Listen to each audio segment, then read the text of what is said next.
Komið sæl aftur. Hér ég í öðru fjölbýlishúsi sem mjög nálægt ströndinni. Það bara sama hér, 4-5 mínútur niður á strönd. Og sko, þetta eldra, þetta 10 ára gamalt hús og sýningur hérna, það sundlaug hérna, huggulegt, nóg bílastæði og mótorhjólastæði hérna og þetta bara huggulegu staður, ekkert af því. En sjá, þetta huggulegt, það ekkert af þessu. En hérna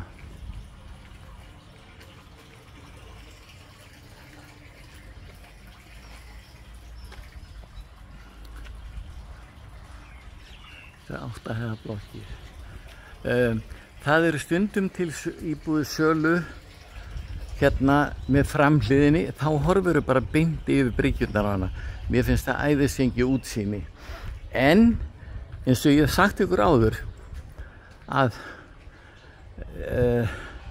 húsin illa byggð hérna.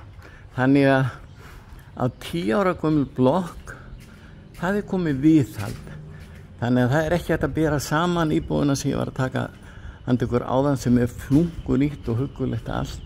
Það bara orðnar breytingar í smekk og ég ætla að labba með ykkur hérna framfyrir vegna þess að það önnur blokk hérna við hliðina, ég ætla að taka henni líka.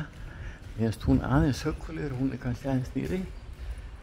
En þetta allt huggulegt hérna, en þetta ekki slef eins og ég kalla það. Hinn blokkin sem ég var og fékk mér kaffi á, það bara íbúðirnar, þar virkilega huggulegar. Hér gatabeint fyrir framan sem fer bara hinum megin hérna við beint fyrir framan okkur.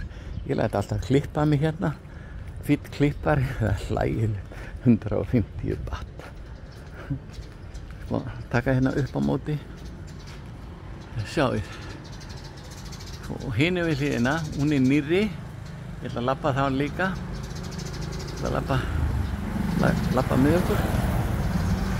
Það alltaf auglýstar íbúðir til sölu þar. En sumar bara litlar, eins herbergja 30 fermetra sko. Það ekki. En það sama hérna. Það tiltölulega dýrari út af staðsetningunni. Ég ætla að labba með okkur hérna inn í garðinn líka. Það hugguleg sundlaug hérna, það kósí hérna, yndislegt fólk eins og allstaðar. Það bæði til leigu og sölu hérna.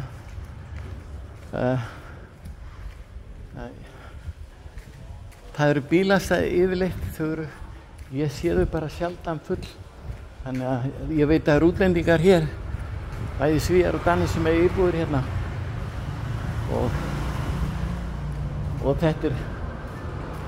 þetta getur bara verið yndislegur staður að búa á ef menn og húsið sem ég tók við ykkur fyrst, það svakalega flott sundlaug þar upp á lofti, mikið flottar en þetta. Þetta bara barnað sundlaug meðan við hana. En þetta huggulegt samt. Ég ætla bara að sittast hér í stól og ná andan vegna þess að þið sjáu þetta. Það fer vel alla. Og hérna, þetta bara huggulegt. Og það sama með þessar íbúðir. Ég myndi segja, það hægt að fá íbúðir hér frá 12 og upp í 16 milljónir. En 16 hóru það náttúrulega rosalega flottar. En eins og húsið sem ég tók áðan fyrir ykkur hérna, 73 fermetra húsi, það æðisgengið, það allt svo flott og smekklega gert og annað, ekkert að gera nema að kaupa þessi sófa og dýnur. En þið hafið eitthvað að hugsa núna þegar heimasíðan kemur upp. Ég ætla að setja þetta inn. Kveðja Stefán.